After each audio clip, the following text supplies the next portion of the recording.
I am writing this story in response to another that has recently made its way to the internet, called Dead Mall. As unbelievable as it sounds, I think that it likely happened. But I don't know where Mike and Jenna are, and I'm not sure if I can provide many answers to what transpired at Sleepy Pines Mall in 2013. What I do have is my own first-hand experience from when the mall was still open and fairly busy. Past its prime, yes, but still functioning as a place to shop and be with friends. Right off the bat, I should mention that some of my memories around these events may be unreliable.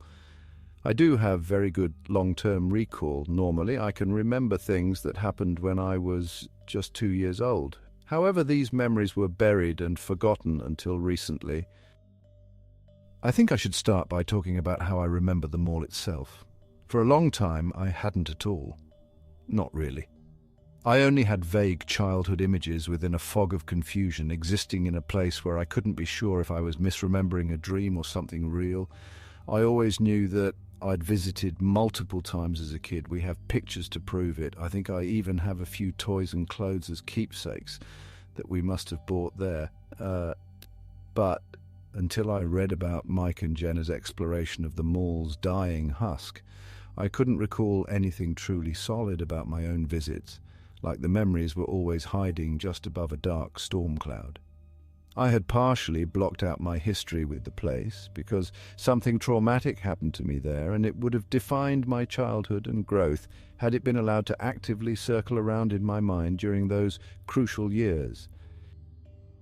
Let's start with how innocent my own journey to the past began. The modern classic movie Home Alone had a mall scene. I mean, it did, right? Even now, I can't let go of the belief that such a scene existed. Before I take a detour into cursed, lost media territory, I'll explain. I first saw the movie in November 1990 when it had just come out. Though I still don't have many clear memories of the showing, even after my mental floodgates were opened. I know I went to the sequel when it arrived as well, but I only ever saw either movie in parts on TV for several years after that, as they steadily ingrained themselves as American holiday movie staples. I think I was 12 when I finally watched it in full again, on a videotape we rented for a family Christmas get-together. At an age when it's easier to remember and understand your personal history and the world around you, the fuzzy uncertainty of all things that we have when we're younger goes away. So I can clearly recollect asking my parents about the mall scene. "What?" my mum replies, right around the time the bandits start getting tortured by a psychopath kid. "Honey, there is no mall scene. I couldn't accept that." I remembered seeing it when we first all went to the film together at the mall in 1990. It was probably the only part of the movie I could remember pretty well from that viewing in a dark, crowded theatre, and as the credits rolled, this time in a living room with a roaring fireplace, I was perplexed. My older brothers and sister called me dumb for getting something wrong about what was clearly one of the most important hallmarks in cinema. Obviously they would, being annoying teenagers. Years later, when DVDs came out, I eventually rented the movie again and watched the deleted scenes included in the extras, certain I'd vindicate myself. My thumb was on my old flip phone's digits, itching to call up my sister, who was in college at that point, just so I could rub it in her face. But the scene never showed up, and for some reason this persistently bothered me much more than it should have. I even talked to my parents about it, and asked them to think really hard about the day we saw it back at Sleepy Pines. Had we seen some rare cut of the film, or was I just losing my mind? The thing is, there was a point in this conversation where they both kind of looked at each other, clearly worried, for just a second. Then they assured me that I was probably thinking of another scene, and my young mind back then got it mixed up with other movies or the experience of seeing it at a mall to begin with. To be fair, there is a part of the movie where Kevin McAllister, while on his own, goes to a store to act grown up and buy some essentials, but it's not at all like what I've seen in my head, which was more elaborate and featured his entire family. I'd always figured that the segment took place before the infamous pizza dinner that gets Kevin sent to the attic. Kevin has been dragged out to the mall for some last-minute holiday shopping, where his siblings and cousins get all the attention. His mum forgets her credit card, so the dad has to pay for everything.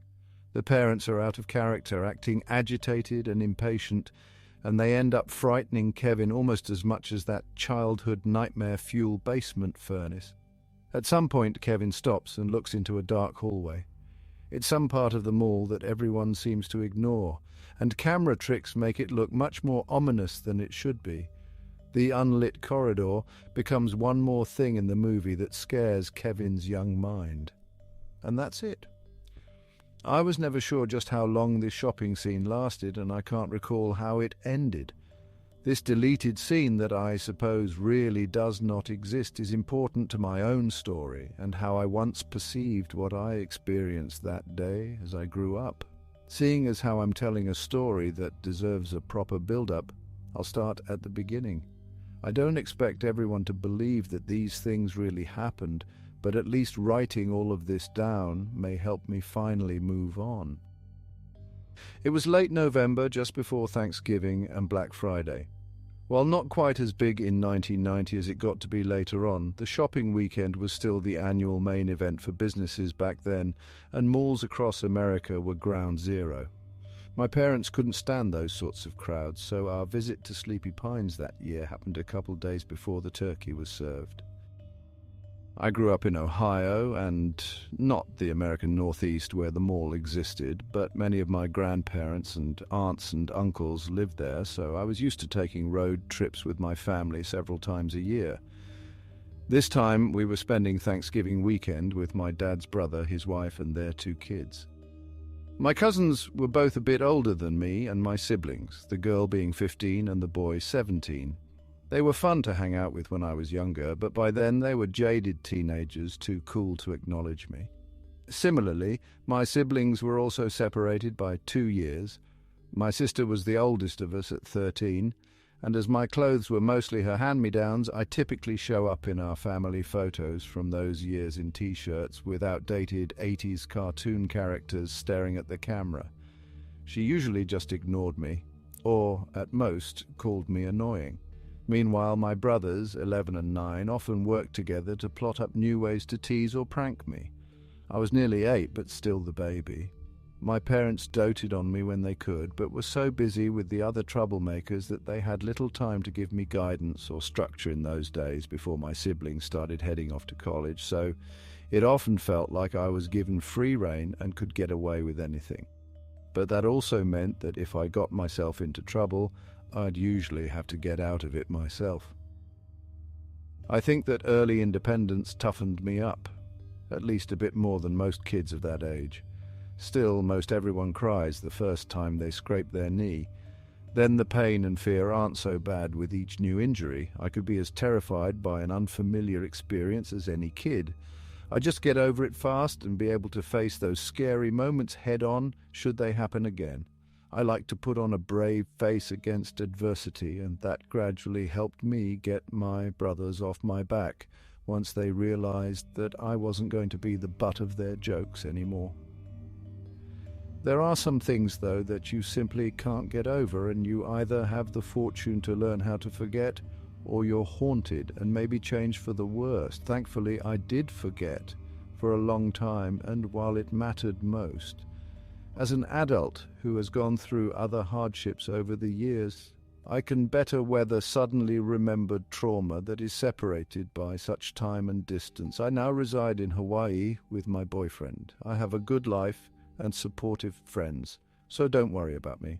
I only wish it were possible to go back in time and tell my 7-year-old self that everything would be okay that night. Somehow I survived it. Though my resurfaced memories are spotty, so I may never be certain of every detail, I'll do my best to fill in the gaps. Shortly after we arrived at my uncle's house on a chilly afternoon dotted with snow flurries, all 7 of us kids piled into my parents' minivan. Being the youngest, I was already used to sitting in the back row, but not so much being squished in the middle seat between my sister and cousin for an hour-long drive in a vehicle with barely working heat. It sucks. Nothing starts a big family visit or shopping day like being thoughtlessly crammed in among kids that are all older than you. It feels like you don't exist. But Sleepy Pines on the outset of the holidays was a sight for my young eyes. The parking lot was nearly full, despite my parents' effort to beat the rush. The mall was packed with shoppers carrying bags full of presents, and the ceiling, walls and storefronts were decorated immaculately for the season with ribbons and giant candy canes. In the atrium by the fountain and mural was the mall centerpiece for the next month, a big Christmas tree that nearly reached the skylight, covered in more ornaments than my entire extended family would ever own. To think there was a time when most malls in America looked so glorious towards the end of the year. Time lasts longer when you're young, so to me it must have felt like we had shopped for 8 hours, but it was probably closer to half that. We went into a dozen clothing stores along with a couple shoe and book stores. I know a few places were closed up, but like I said, the mall must have still at least been profitable back then. All of this shopping was boring for me and my brothers, but my cousins and sister loved it all and made the three of us wait around while they tried out new threads.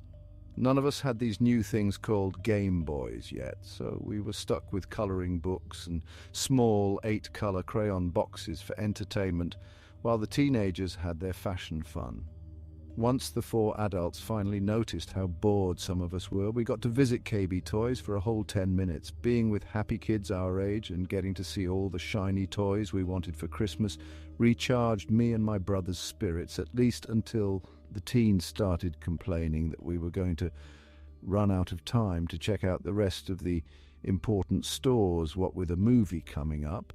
The parents wanted everyone to stick together all day too, so it wasn't like we could split up with one group doing the monotonous clothes stuff and the rest of us getting to spend more time at the toy store or arcade. When you get that bored from unending tedium as a youngster, your mind starts to wander and you look for anything at all that might stimulate that need for new information. You may start to notice things that you normally wouldn't, like how surprisingly clean a mall might be. Exquisitely so, in fact. No, seriously, spend enough time on the floor filling in other people's drawings with colored wax, and you learn to respect the cleanliness of a carpet. That small detail, the lack of stains in the store carpets or the flawless wood floors, was always one of those random childhood memories of the place that stuck with me. Even the pillars and tile out in the mall space was perfection, all polished and shiny. It was unusual enough to stand out in my mind, that kind of eye and effort for spotlessness in what was just another middling consumer marketplace in rural America. You wouldn't expect such detailed workmanship in any building that didn't already have gold leafing on everything. Yet somehow, I only ever saw one custodian during the whole long visit. Yes, places have cleaning crews that work at night, but this guy somehow struck me as someone who did everything on his own and liked it that way. Sleepy Pines was the old man's second home, his pride and joy. I just don't know how he would have done it, even if he worked there 24/7. I must have spotted him walking around 4 or 5 times over the course of the day, trying his best to sink into the background in his beige uniform. I repeatedly saw him picking up trash on the floor, and he took on this angry scowl in each instance that made him look scary. As people passed by and ignored him, he seemed like he was cursing the world and the filth they left behind. There was something else I noticed. There were security cameras all over the place. And this was 1990. When they were often less ambiguous and hiding inside ceiling-mounted domes, so they were easily visible despite being mounted high up. It didn't feel like the shoppers paid them any attention or cared. Maybe all of the posted "Smile, you're being recorded." Signs put them at ease, like this level of security was normal, but like the custodian, I only ever saw a single patrolling security officer. It was as if they considered their CCTV system enough to keep the place safe and ward off shoplifting. I can remember my younger self thinking that the worst stop of the day was Dillard's, one of the mall's 2 anchors, and a huge department store full of clothes and more. My sister, mum, aunt and cousins must have tried on half the outfits. Meanwhile, the rest of us wandered about the store, and at some point I caught my dad and uncle staring off into space as if they were contemplating on the chain of events that had led them to spending at least an hour there. The memory that sticks out the most was our visit to the perfume section, where one of them remembered that their wife wanted some expensive fragrance for Christmas. I've never forgotten how the smell there was so intense that my brothers gagged, or that I had a coughing fit which lasted for a while. Oh, and now that I'm writing this out and thinking about the nefarious perfume lady in the Dead Mall story, I can suddenly see her and her smile again in my mind, along with something else that probably traumatized me. As my dad, uncle and brothers were all too manly to sample the perfume, I got to be the guinea pig. That large lady must have dripped a half-dozen smelly liquids on my wrist before the big strong men finally picked one. I'm sure my brothers just loved that. The planned last stop of the day, at least before seeing Home Alone, was back at the atrium by the fountain. Santa's chair was set up, but he wasn't around yet. I'm guessing not until December, so I didn't get to sit on his lap and ask for something basic like my own new clothes. But there was one thing that I got to finally do as a reward for being so patient all day. I got to ride on the holiday train ride for those too young to remember something that might still exist at some malls but were once more prolific. There used to be miniature trains that ran on a small looping track through a faux winter wonderland. There was a long line, and our movie was starting soon. I think we already had the tickets. But I could tell that everyone else was anxious about getting in on time and finding good seats. This wasn't helped by the fact that my brothers were too old to go on the ride and got irritated because they had to wait on me. Even though the younger of the two could have gone on it, I vividly recall that at the time he always insisted on acting as grown-up as his big bro and wouldn't have ridden it out of principle, and knowing how I was back then, I must have felt guilty about it, like I was doing something selfish. There was one thing about that mall that really creeped me out. It did so when I visited the first few times when I was very young, and still does when I think back on it. The mural in the atrium by the fountain of the settlers and the natives in the dark woods that once covered the area. Most people didn't seem to mind the artwork or pay it much attention, but there was something about the people depicted on those tiles, their flat expressions and their eyes that stared off into nothing. The nighttime trees behind them, which did look like they were made by another artist, didn't bother me as much. I've heard and read about others' experiences that mention the subtle brushwork in the background depicting mythical and real forest creatures just waiting to be found by astute observers. But I never got close enough to search for myself. I did have plenty of time to bask in the figures' gazes while in line for the train, though, and those eyes were unnerving me by the time I got to the boarding area.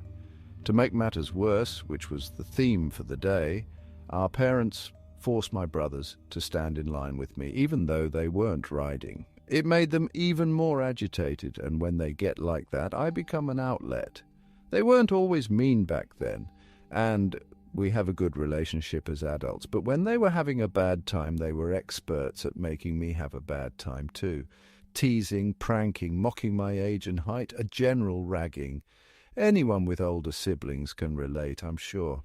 Typical stuff, and I wouldn't bother mentioning it if their behaviour wasn't important later on. We then rushed into the small movie theatre, grabbed some snacks, and because we showed up just as the film was starting and it was crowded, we had to settle for seats in the back row.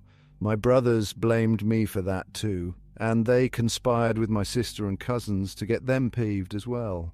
I would never tattle or whine to Mum and Dad about petty things like that, nor did I fight back much, instead suffering in silence. I didn't let myself cry either. But it still hurts to get gaslighted into thinking that you're to blame for everything. I wasn't the one in charge of organising an overstuffed and exhausting shopping extravaganza. The movie provided a distraction from all that, though. I could relate to poor Kevin being picked on and forgotten. but the idea of getting a chance to take things out on a pair of burglars via elaborate traps was nothing more than cathartic fantasy. The rest of my family probably didn't see the similarities. To them, it was just a comedic holiday film. It was just annoying that I had to get a whiff of those stinky perfumes every time I took a bite of popcorn. Afterwards, we had dinner in the food court as a long day came to an end. All us kids and teenagers were more than ready to go home. But then Mum suddenly needed just one more thing. With only a few minutes until the mall closed at 7, we had to make a final stop because she remembered that we needed a new vacuum cleaner to replace our broken one. I lived with my immediate family in a rural area that was far from any department stores, so squeezing in such a purchase made sense, even if it made the younger ones more irritable. With all of our many other purchases already sitting out in the freezing parking lot, we made a mad dash to Sleepy Pine's only other anchor store. I'm still not sure just how my parents managed to fit their new vacuum into the van with everything else. They must have taken care of all their holiday shopping in one day. It turned out that the other kids really didn't like this last-minute decision. My sister and cousins don't always make me into their plaything, stress ball or punch pillow, but when pushed far enough, they'll get in on the action too. After their pleas to get home fell on deaf ears, meaning that TV shows would be missed and nightly calls to high school boyfriends would be delayed, they turned their eyes to me for entertainment right in the middle of a Sears. I'm sure I quickly reached my limits on putting up with their crap and got pretty upset, but the adults were too busy trying to buy an appliance just before the mall closed to pay us any attention. Again, I do have a good relationship with my cousins and siblings in the present, I swear. Even bad children can turn into good adults.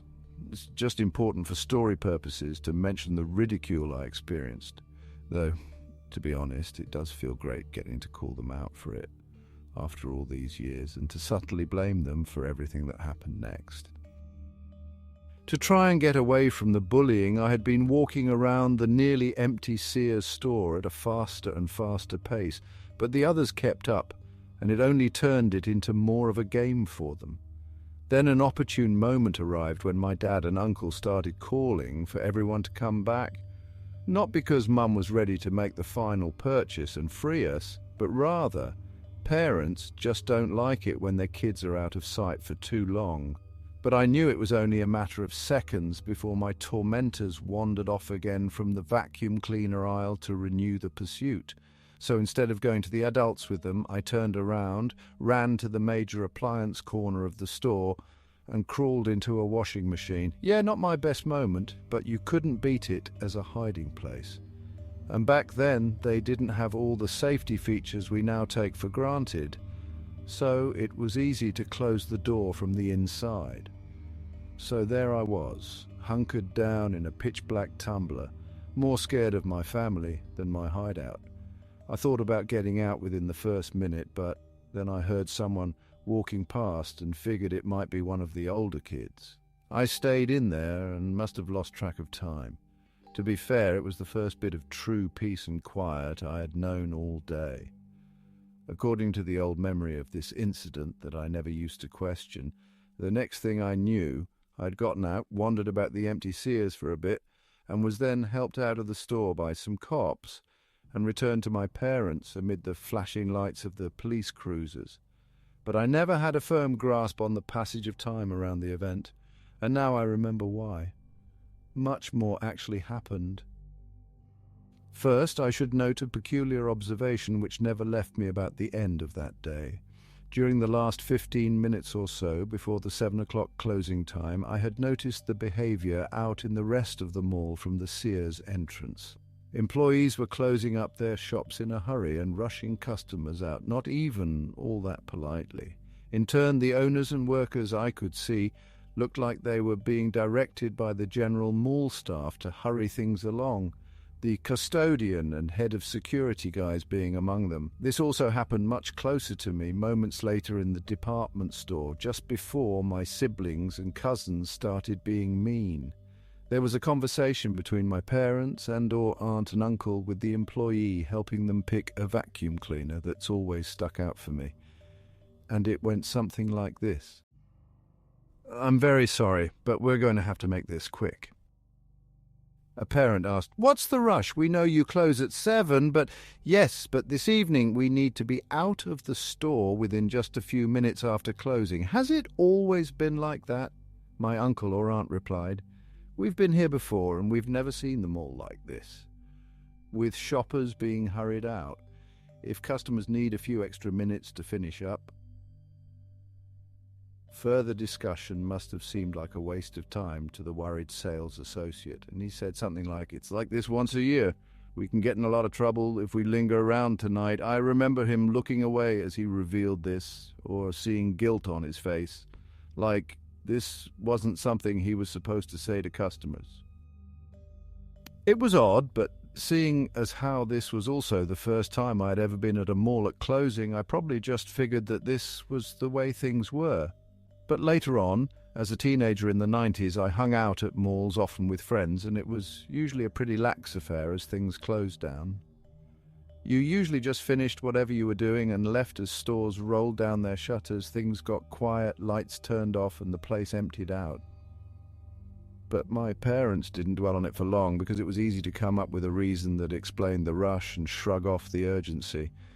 I think it was my mum who replied, "Oh, it must be because of the holiday weekend." Of course. Well, then I'll just have to make my choice, quickly.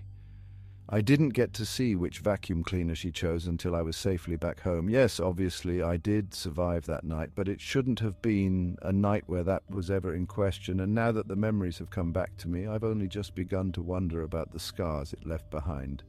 I think a part of my subconscious has been haunted by what I experienced, even while the rest of me managed to forget for the longest time. Mom sometimes says that I was different before the night I got left in the mall. What my family believed happened would have been enough to traumatize any kid that young, but the whole truth is just so far beyond what they know. I've delayed writing out what transpired long enough, and there's nothing left to set up in the story.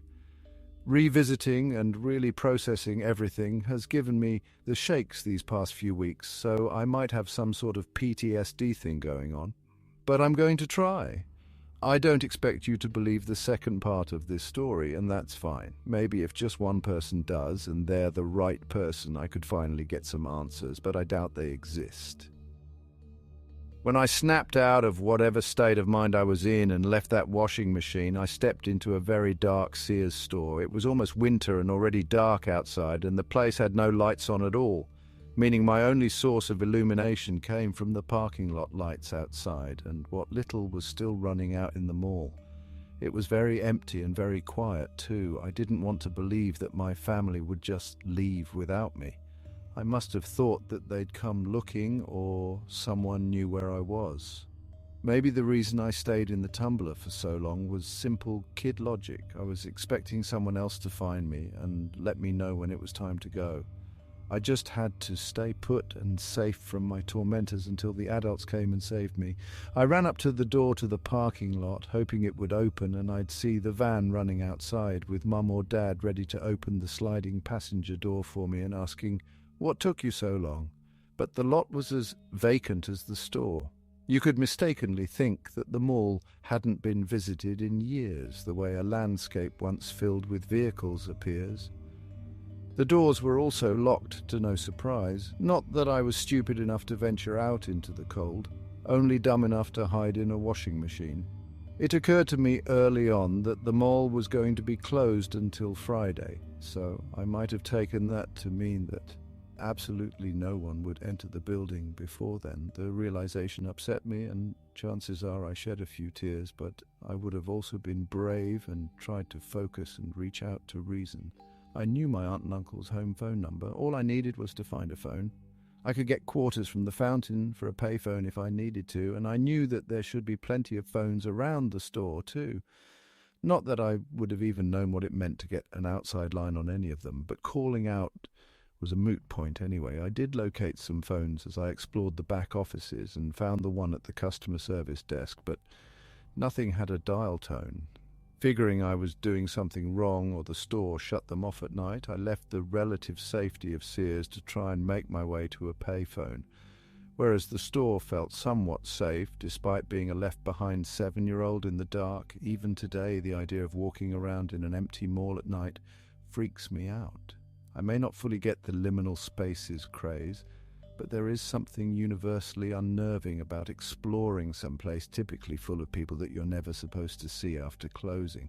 The Sears wasn't blocked off by a rolling shutter. I'd have no hope of getting open like most of the stores.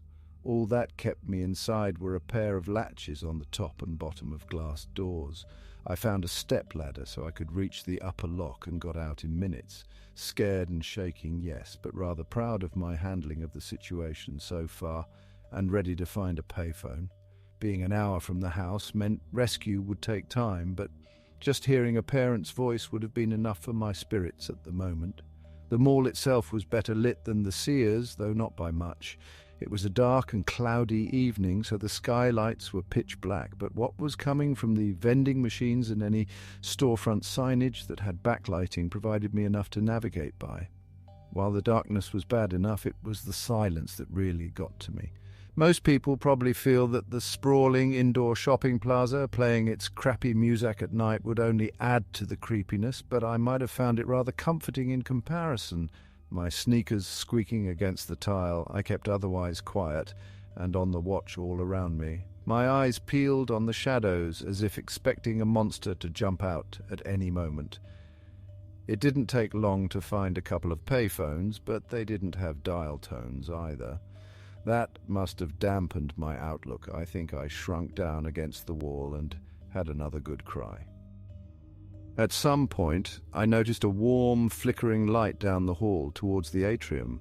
Was the mall on fire? It would have been a frightening discovery at first, like something out of a strange nightmare, but I didn't see any smoke or hear any alarms going off, and there could have been someone down there, some member of the staff who was either fighting the flames or had ignited them. I wiped away my tears and approached cautiously, and as I turned the corner, I saw the first of that night's bizarre scenes. Dozens of candles lined the inactive fountain, and there was a thin sheen of some kind of dark liquid on the water that had an acrid odor. The image of the mural now stands out vividly in my mind. The dancing candlelight on the faces of those colonists and the natives ceding the land to them. There was something old world about it, like a part of the past was lingering in this place. That was when the chanting reached my ears. It was distant, but I could tell it was coming from real people. There was only one more way to go, towards the Dillards at the other end of the V-shaped mall. I looked around the next corner, and under a larger skylight were a number of figures, sitting on the floor and surrounded by 4 load-bearing pillars and countless candles.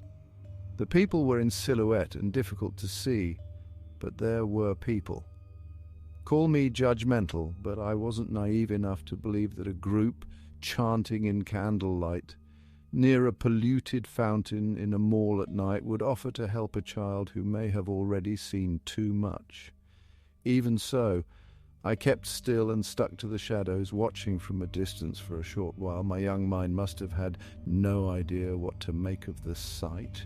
Was this something adults typically got together and did after work? Were they practicing for some kind of holiday performance? It sounds ridiculous to even consider those things now, of course, but when you're a kid whose worldly experiences are limited, every new discovery can mystify, no matter how mundane. I should mention how well I can remember this part. I've always been able to, but I just couldn't recognize it as something that really happened. I'll explain why later, but I figured I should preface the clarity I have of this moment. Over the course of several minutes I had snuck closer to the group, only stopping and hiding behind a fake plant once I could make out their strange chanting. It was in harmony among the 7 people and oddly rhythmic, if not muffled by their masks. Their mantra was paced like breathing, in and out, and muttered in a low drone. And it only consisted of 2 words that I had never heard before. Words that I knew didn't belong to the English language. I can best translate their pronunciations as Yojade, followed by Hadoni'i. The candlelight was too dim to make out their clothing at first, but their animal masks were easier to discern. There was a rat, a raccoon, some bird of prey like an eagle or hawk, a fox, a deer, and a snake. The person leading the incantation wore a pig mask, and if everyone was positioned on a clock, he would have been at midnight, with the others at 3, 4, and 5 on one side, and 7, 8, and 9 on the other. There was no holding of hands, no movement or swaying. It was like they were in a meditative trance, saying those two words without thought or end. There was also a source of light in the middle of the group that I couldn't make out yet. As 3 of the people blocked my view, it cast a scarlet glow, and it stretched their shadows across the mall tile. I realized as I watched this strange spectacle that I actually might have had some frame of reference for what I was seeing. Surrounding 1990 was the height of America's satanic panic, which was in essence baseless concern among religious communities that Satanism and other forms of pagan worship were prevalent in all walks of life across the country. In other words, a few people were convinced that their neighbors could be trying to summon demons in suburbia. My parents weren't religious, and I never went to church growing up, so I can objectively say that it was nothing more than a form of mass hysteria. Back then, I wouldn't have been so sure what it all meant. The panic only being something I'd heard about from my classmates at school and occasional reports on the nightly news. But I did at least have some idea of what such a ritual might look like. It didn't matter whether or not I believed in any of it. If the people chanting in a circle truly did, then who knows what they may have been capable of doing, no matter how misguided. Too much faith and conviction in any belief can give people the power to do and justify almost anything.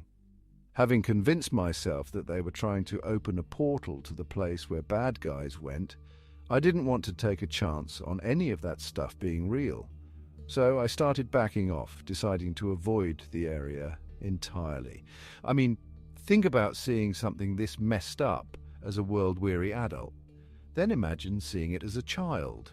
It's surreal, inexplicable, nightmarish, the type of thing that would probably never leave your mind.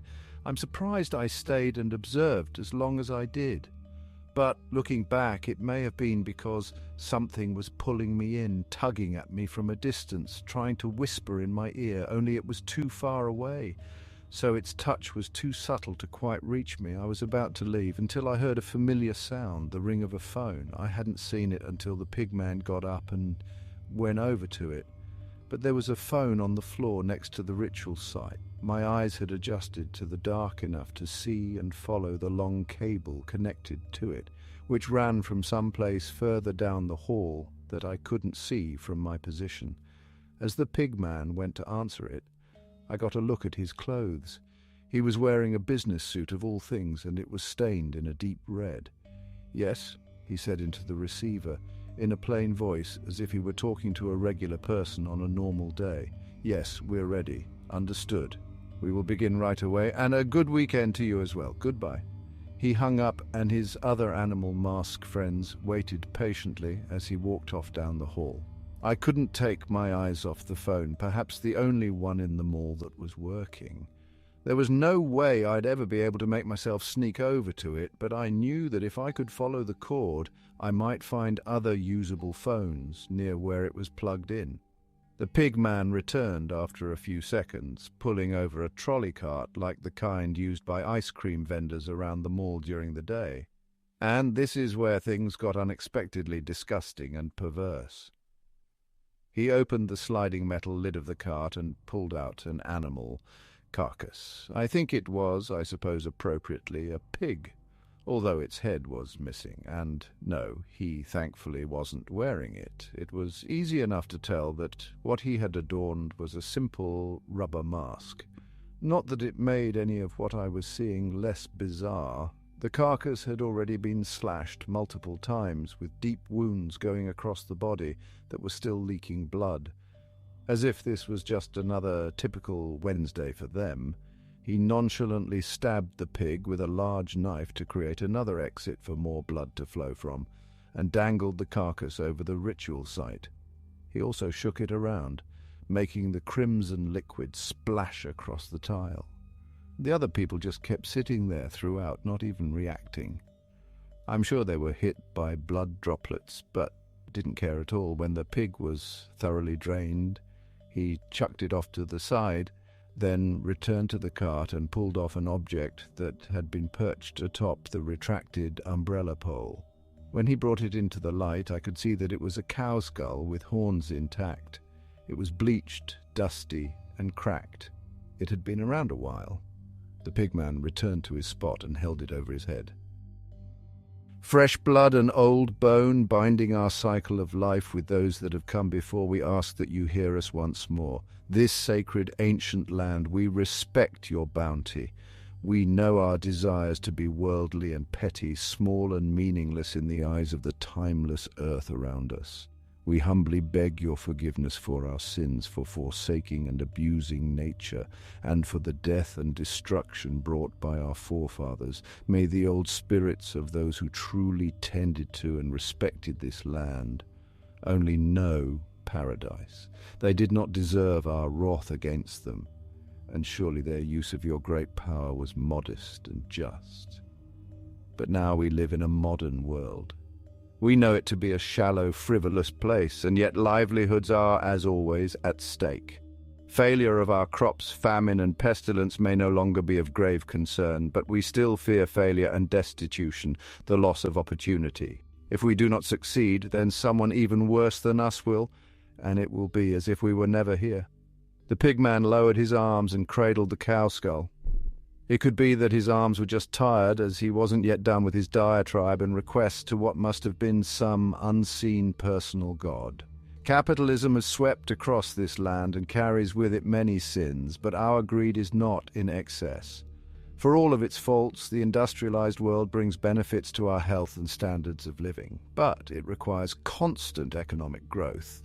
So we ask that you bless us with one more year of your generous gifts. We are caretakers of a structure that has brought an income to many and joy to far more. We are proud to remain independent and not under the thumb of corporate tyranny. Yet, and God knows we've tried, our slow decline continues. Were it not for your charity, our time here would have already come to an end. We heartily ask that you renew and revitalize our beloved enterprise again. Allow it to persist, and may our days remain full of purpose for as long as you see fit. We cannot be abandoned or forgotten, or bow to those who would dispose of us for profit. Look into our history. See how we are cherished by the masses. And now, my friends, let us pray. With that, he set the cow skull in the middle of the circle, and the chanting resumed, louder and more forceful this time. Yoj Ade Hadoni, Yoj Ade Hadoni. They continued like this and remained still, like they were meditating.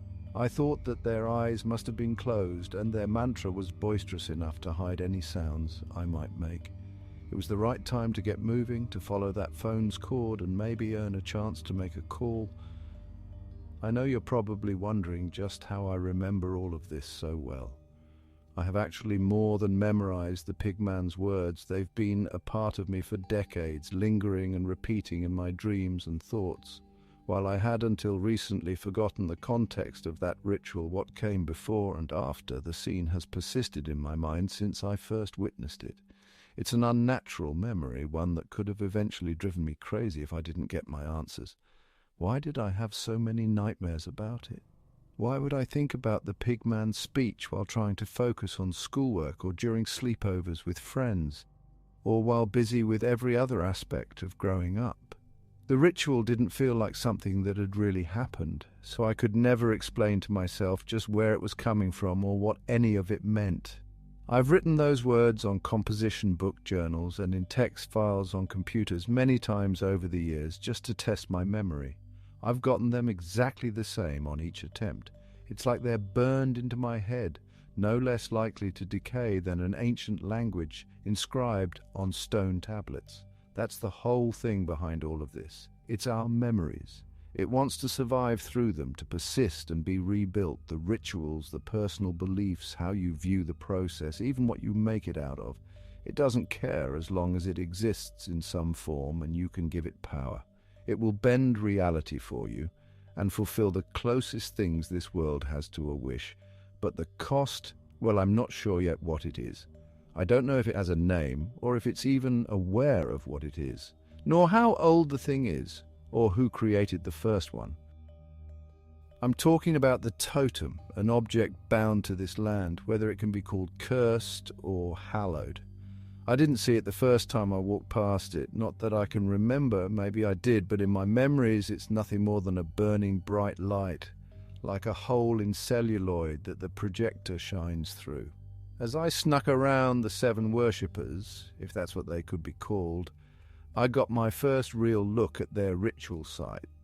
Other than the cow skull and the fresh pig blood spatters, I could see that there had been a circle on the ground, also made of blood, smeared messily across the tile.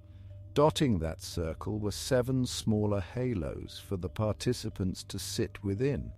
In the center of it all was the totem, though, as stated, I only remember it at this moment as a bright flare, a burning ball of fire, too luminous for the mind to imagine or process. It was there.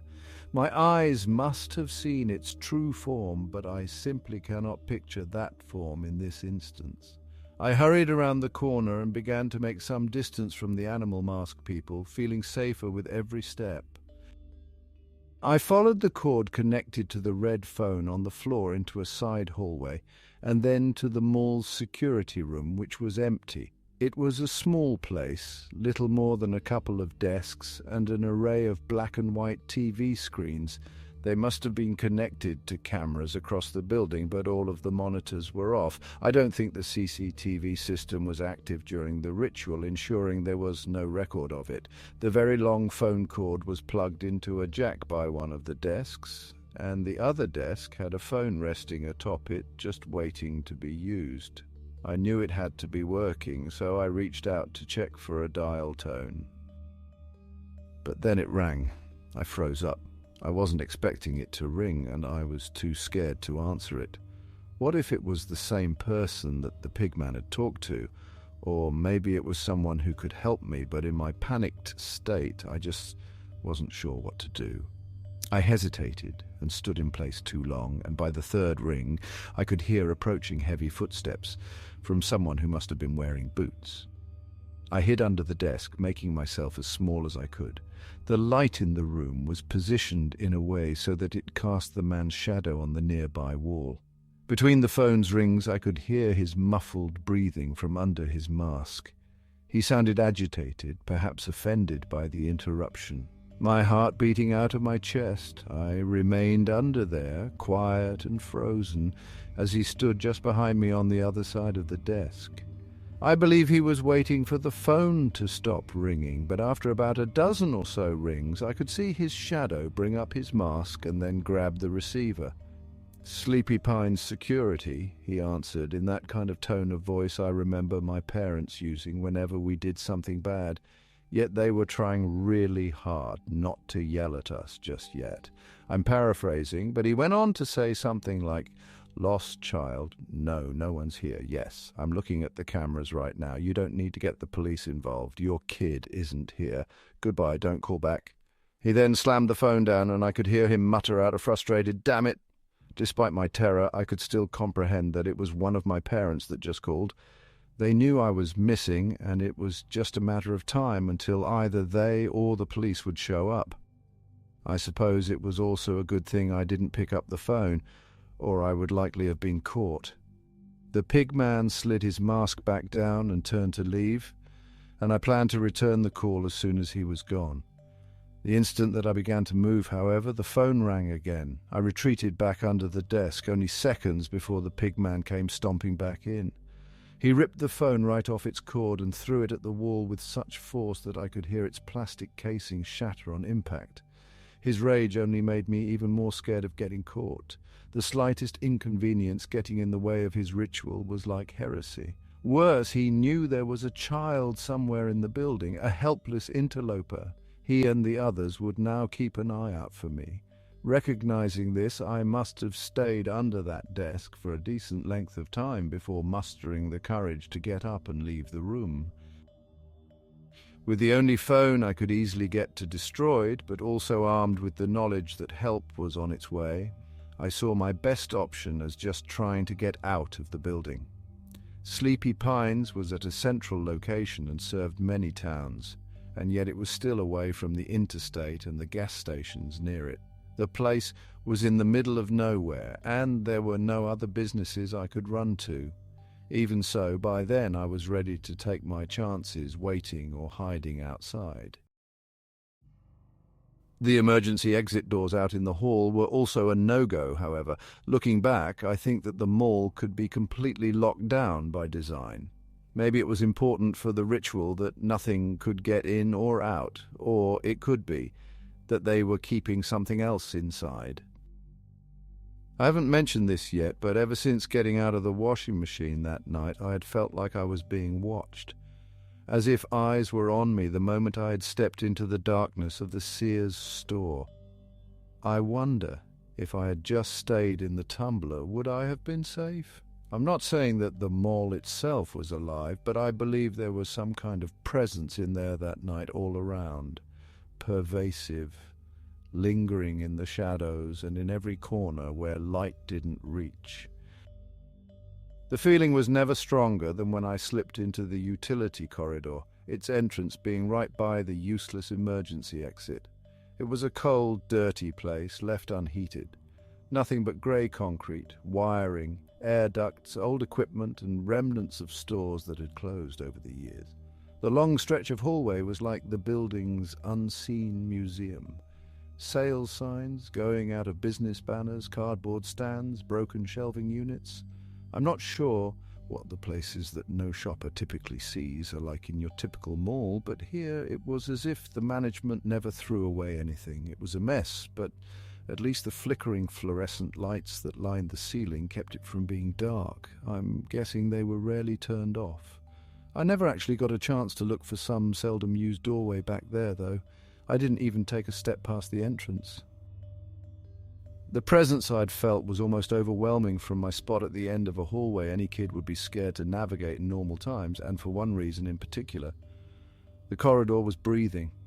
The night still gets worse, but I'm confident that just being in that hall was one of the main reasons my mind locked me out of the surreal memories in the first place.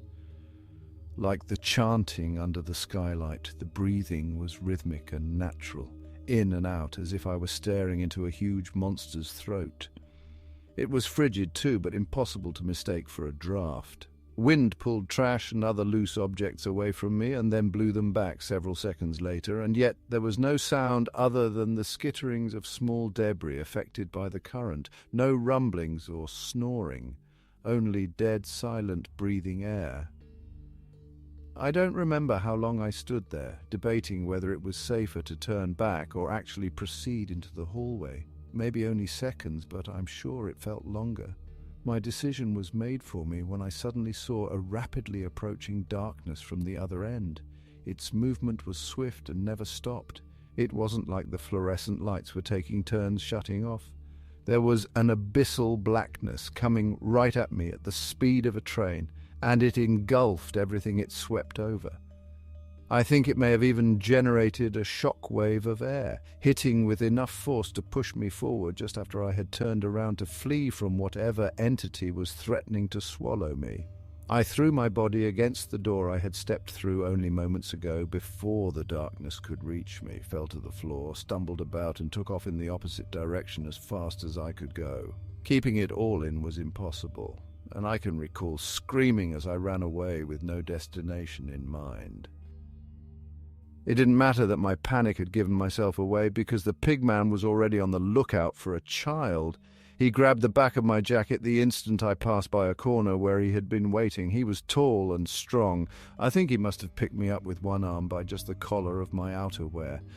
He brought me up to his mask, and I could see nothing but black through the rubbery pig face's eyes. "Well," he muttered in a guttural growl, "what brings you to Sleepy Pines tonight, young lady?" Able to hold and carry me with a single arm over his shoulder like he did the pig carcass, he took me towards the ritual site. My survival instincts kicked in, and remembering what my parents taught me to do if I should ever be grabbed by a stranger, I started thrashing and yelling in his grip. Not that it did me any good against such a brute. I need to take a break here. I don't feel prepared to move on to what happened after that just yet. It'll take another round of steeling my nerves to revisit the next part. I do want to keep writing while these memories are fresh, so I think I'll spend the next couple of nights doing a little research and getting down some objective facts. Pardon the brief interlude.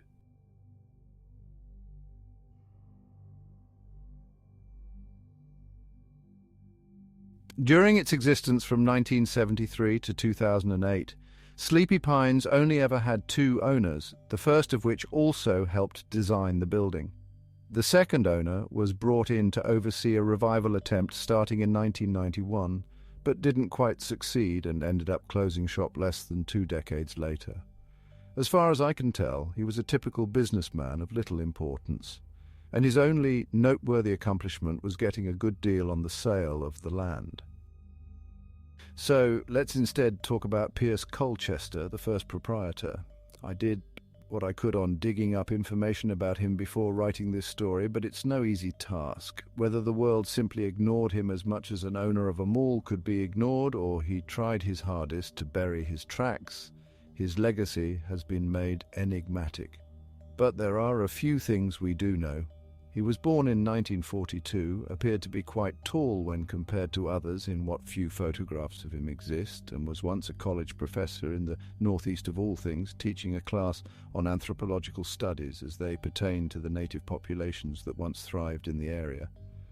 But that only lasted a short while.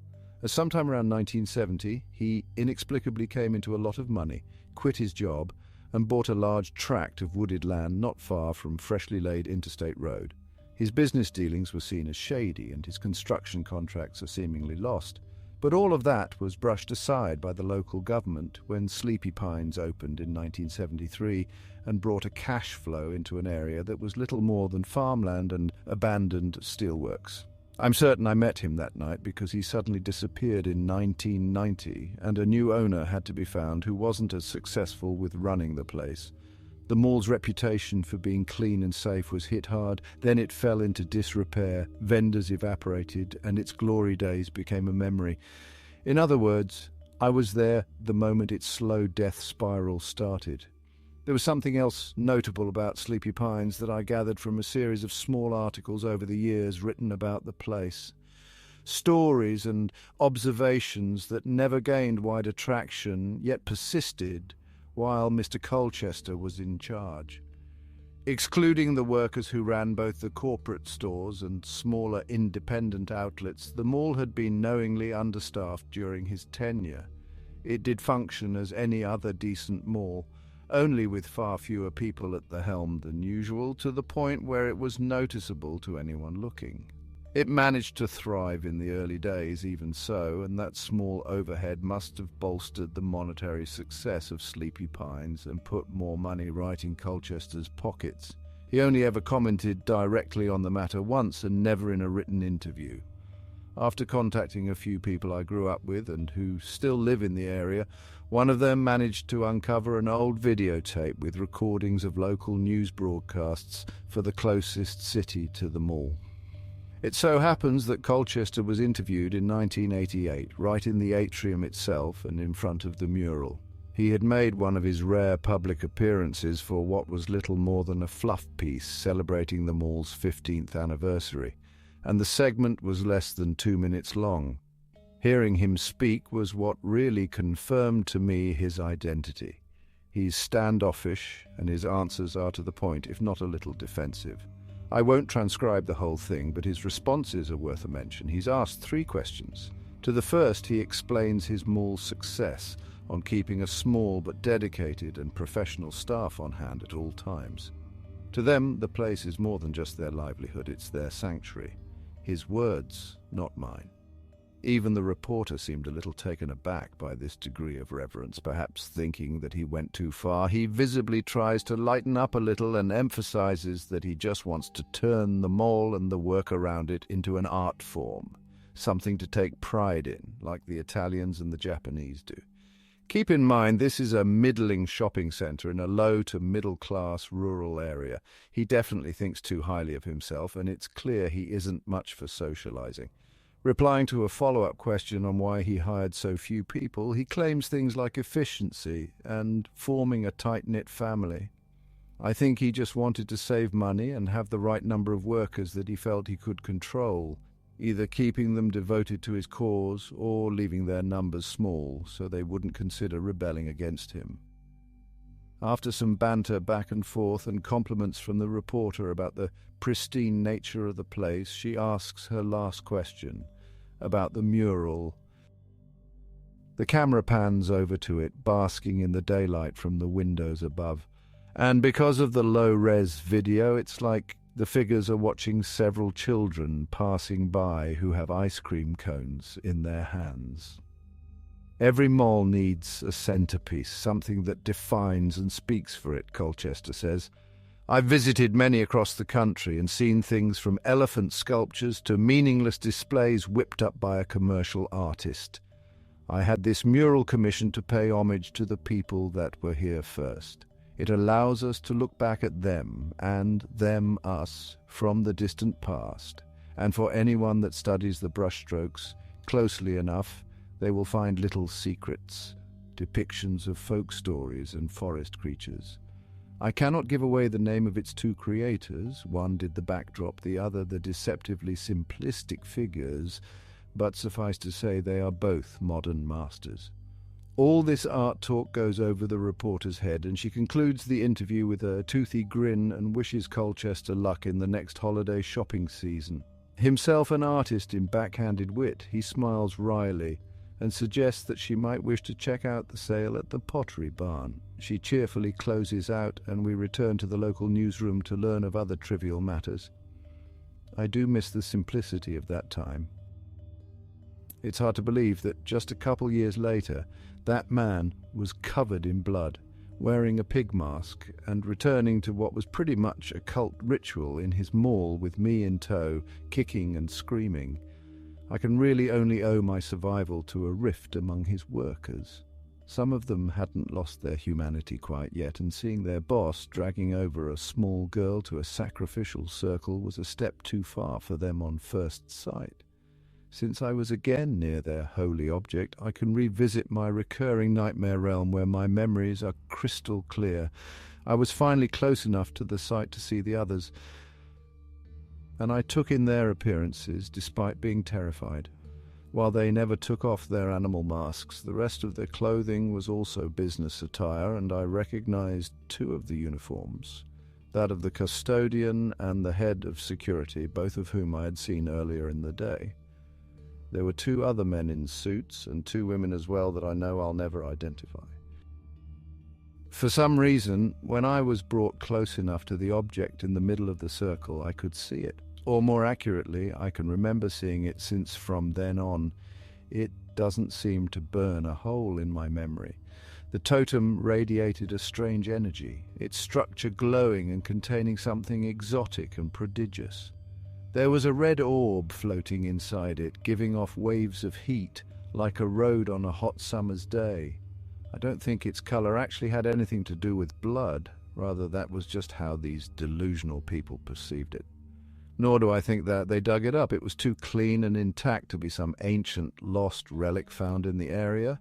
I believe they built it. I was able to watch the Mike and Jenna videos after getting in touch with the person who discovered their camera files and is keeping them otherwise private, making me one of the few who has watched those mall exploration clips. This was definitely not the same totem that briefly appears in their video. Its composition, size, and materials are totally different, whereas the object they stumbled upon was tall and looked like a wood carving. This 1990 iteration of the supernatural device was made of bone, bound by leather to wood, and in a shape similar to an antique hourglass. with the bone twisting around to form a cage of sorts that kept the crimson sphere inside. Thankfully, I doubt it was made of human bones. They looked like they had come from a large animal, and I don't think that the people were macabre enough for that kind of defilement, not yet. Some of their arguments made their opposition to what was happening clear and gave me hope, but that night was already one of the most demented things a child could ever experience. Other than Mr. Colchester, the pigman, I can't be sure of who spoke because of the masks, but their quarrel went something like this. Why is there a kid in the mall? Where did you find her? We have to stop everything at once. She isn't part of the process, but she's already seen too much. No, we can medicate her. Knock her out. She'll think this was all a bad dream. Her parents must already be on the way. Don't waste time debating, but you know it doesn't let anyone forget. This is true, Colchester tells his flock as I continue to stare in awe and fear at their sacred object. And her family is looking for her. But isn't it obvious what we must do? This is a sign. The divine miracle is testing us, our devotion, by bringing us this lost lamb. You know what has to be done. Sir, one of the women replies shakily. When you use language like that, it concerns me. The icon is remarkable, yes, but we need to remain rational and clear-headed. We agreed years ago that it would be dangerous to place such blind faith in this thing that we still don't understand. This remark angers Colchester, and he roars almost incoherently. That is exactly why its power has waned. You never truly believed in the icon, none of you did. Not like I do. How can you take this child's appearance in any other way than a pronouncement? No, a holy commandment? We are never going to sacrifice a child, the other woman says, and she and the custodian get to their feet. This is too much. When does it end? What's next, the custodian asks his boss. Do we put 2 kids under the knife next year, then double it every year after? If we must, Colchester rages on. Think of all the happy families making memories, buying presents for their loved ones. We need that to persist. This is a small price to pay for success. Open your eyes. But he's only losing followers, and everyone but one of the men in a fancy suit stand up to oppose him. I don't think its power has weakened, sir. The head of security replies harshly. I think that even it can't keep the tide back any longer. He's right, my friend, a man agrees. We can't fight where the market is going. The golden days are over for many businesses, not just us. Let's calm down and talk civilly. There are other uses we can find for the object, and Sleepy Pines may still be able to sustain itself for years to come, even without its help. The past isn't worth holding on to, not at this price. None of you ever had enough faith in our blessed icon. If you had truly devoted yourselves to it, well, we would not even be here tonight. It was then the last person still sitting on the floor, one of the men wearing a business suit and hidden by the rat mask, stood up. He took out the knife from the pig corpse nearby and wiped off the blood on his sleeve. My faith is still strong, he grumbled in a harsh tone. Good, then show me, Colchester demanded, and turned with me still in his grasp so that I could face the large butcher's tool. The man in the rat mask approached callously, like it meant nothing at all to drive that blade into a child's heart, if it meant another year in the black. But the others still wouldn't let it stand, and they drew near. They recoiled when the rat man slashed the knife toward them and said sternly, Get back! I have too much riding on this place. If you can't do it, I will. Ever since my mind opened up and confirmed to me that the memories at the ritual site were real, I've found myself wondering the most about the rat man, more so than Pierce Colchester. Who he was, what he had on the line, and why he was the most devoted of the followers. He must have disappeared too. I think they all did, but the others were just less newsworthy. Whatever his story, the group didn't hesitate a second time, and as soon as he had let his guard down, they rushed both him and Colchester and wrestled me from their grip. From the floor I heard them scuffling, maybe even fighting in earnest. It had to have been just the tail end of a long, tumultuous relationship among them all, and I was merely a passer-by in the night. Whatever their boiled-over disagreements with one another, they were more important to the ritualists than me. I was only the trigger, and also suddenly forgotten for the moment. I could have just gotten to my feet and snuck away, but I was worried that I still might not make it out. That overwhelming presence in the building remained, and if it didn't catch me, then Colchester or the Rat Man would. The two of them were strong and fierce, and in my brief glimpse of their struggle, I saw that they were already close to overpowering the lesser five. My solution to everything was remarkably simple. If this had happened when I was adult, I might have overthought it or doubted my ability to do it. But easy, impulsive solutions are what being a kid is all about. So I did the only thing that made sense to me throughout that night. I got up, went over to the totem, and crushed it with my foot. I furiously stomped on it repeatedly, breaking the bones that comprised it with satisfying snaps. Upon hearing those sounds, and then seeing what I was doing, Colchester expressed his extreme disapproval by flying into another rage. He broke free from the others and came charging at me, but his anger was short-lived and quickly turned into some sort of physical or mental anguish. Once the totem was completely shattered, the floating red orb in its center turned black, melted into a liquid that oozed onto the tile, and then seemingly soaked into the tile.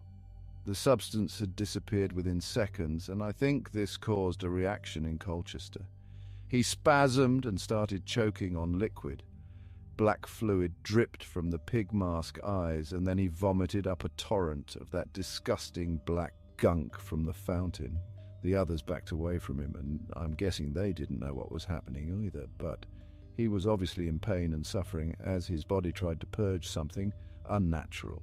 This was always where my repeating nightmares ended.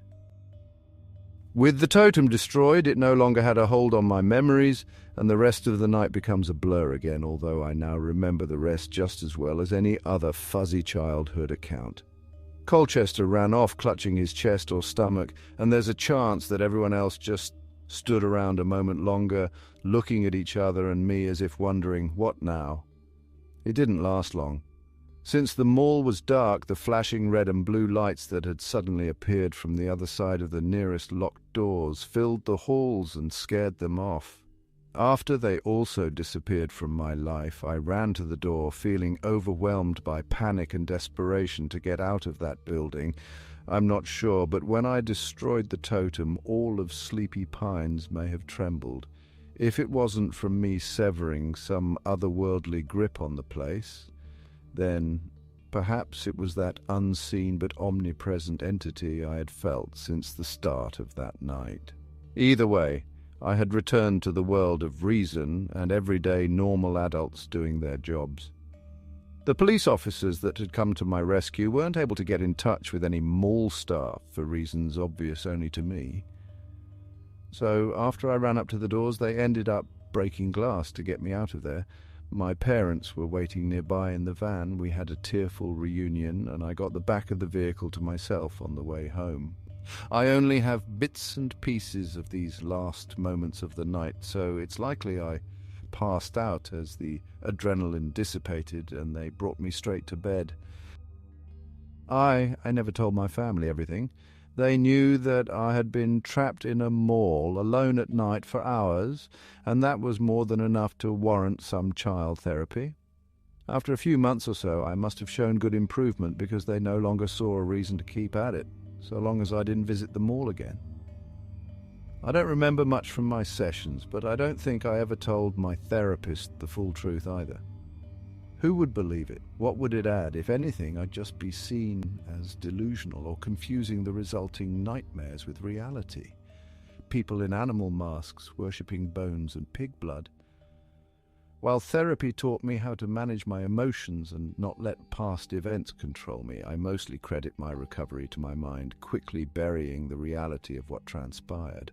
I can't explain how it did so exactly, but it could have something to do with the unbelievable things I saw, and part of me just couldn't accept them as real. Or maybe the totem can remove or rewrite memories to disguise its nature and make finding out what it is difficult. In my recurring flashbacks and dreams over the decades that take place at the ritual site, the totem itself never actually appeared until recently. I'd forgotten its form.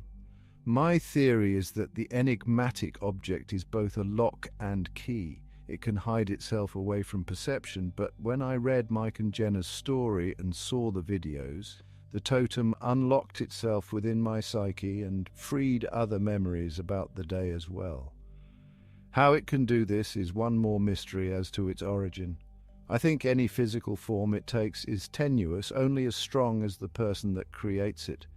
But it knows how to linger and wait to be made again. I can't even begin to assume anything about its powers or true purpose.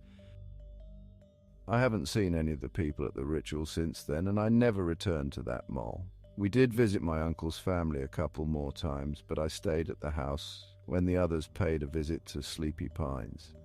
It had to have been understandable for my parents that I shouldn't need to relive something so traumatic. A few years later, once both of my cousins were adults with their own lives, my aunt and uncle moved from their small town, and we had no reason to go back. Before I wrote this, I finally asked my mum about her perspective of the night, emphasizing that I remembered everything she thinks happened to me again. It reawakened old guilt, but I assured her that I had moved on and forgiven everyone for leaving me behind. Her answers gave me a clear understanding of how things went wrong, and I can't really blame my parents anymore, at least not fully. It was an accident, something that could happen to any large group at the end of a busy and chaotic day. It wasn't as basic as driving a van full of kids home and not noticing that I was missing. There was actually some miscommunication between my parents and my aunt and uncle about who was riding with who. Presents filled up both vehicles and meant that passengers had to be split up. In the confusion, each driver must have thought that I was in the other car. Specifics about which siblings and cousins were in which vehicle are lost to time, not that it really matters. However things panned out, no one noticed I was missing until a few hours later when it was time for bed. My parents rushed back to the mall after calling the police, and their response time was such that both parties arrived at just about the same moment, despite the difference in distance.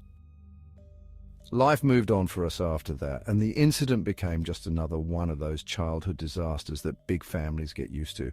All of my siblings have horror stories of their own as well, though none as strange as mine. Not that I've divulged to any of them the full truth. I don't believe that the ritual site was ever discovered, or it was cleaned up in a hurry. No local newspapers had a story on any of it that I found after an extensive search. However, I did manage to track down the words that the ritualists were chanting after repeating them in my head enough times and thinking about Colchester's reverence for local tribes. They were from the Seneca language used by the Iroquois people in the area, Yoj Ade, meaning the earth, and Hadonii, to breathe, Yodzad and Hadoni. I'm not certain of the pronunciation. And they probably weren't either. They probably didn't have to be. It's the belief that counts, that fed the totem.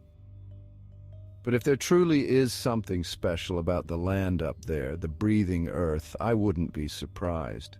It would track with what I felt and witnessed one night in November. The one last thing I don't understand, to top off so many other things, is that I had to have been in that washing machine for at least several hours, since my mum swears that I didn't get to bed until midnight. There's no way that I would have willingly stayed in there that long, so I must be missing time. I either fell asleep without knowing, totally spaced out for a while, or something else happened the moment the mall closed up that defies explanation. If the totem can screw around with space, it's not a stretch to say that it could also play with time. The danger is great, but I have a feeling that it will eventually be remade again by someone with a different point of view than a few guilt-ridden capitalists in charge of a dying mall. And maybe then we'll get some answers, because I have none. Only guesses and an outsider's story. Until then, I've recently found that sketching my own version of the totem on occasion is strangely soothing. It makes me feel calm. I kind of like it and think it'd look best if created with something artistic like clay. But I'm also well aware of what it might do if fully realized. So don't worry about me, I'm fine. Everything in moderation.